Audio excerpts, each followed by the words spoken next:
Сам по себе храп не опасен, ведь это всего лишь неприятный звук. Однако зачастую он может быть симптомом очень серьезного заболевания – апноэ сна, кратковременной остановки дыхания. Происходит это из-за чрезмерного расслабления мышц гортани и ротовой полости. При этом весь организм испытывает острую нехватку кислорода. Сон становится поверхностным.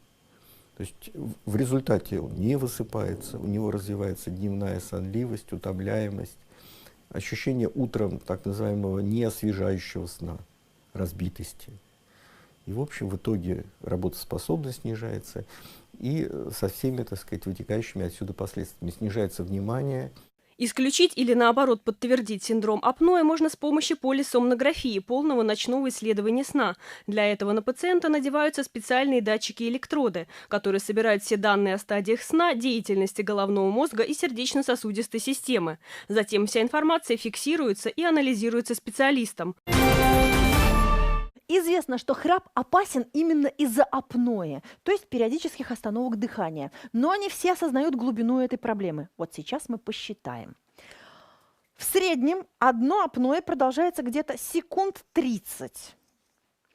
Храпун со стажем за ночь прекращает дышать где-то раз 400. Умножим 30 секунд на 400 раз. Это получится 12 тысяч секунд. В часе у нас 3600, это 3,5 часа приблизительно. Представляете? 3 часа не дышать.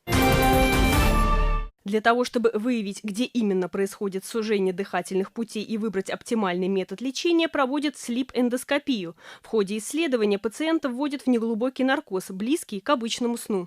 В этот момент, когда он начинает засыпать, он начинает храпеть, мы отмечаем у него спадение дыхательных путей при помощи специального гибкого эндоскопа, который проводится через нос, и, соответственно, мы регистрируем уровень. В случаях обычного несложного храпа, а также при легкой степени апноэ в мягкое небо пациента можно ввести специальные имплантаты, которые приведут к уплотнению мягких тканей, а следовательно к уменьшению вибрации стенок глотки во время сна. Имплант устанавливается просто механическим выдвижением вот этого, кстати, поршня.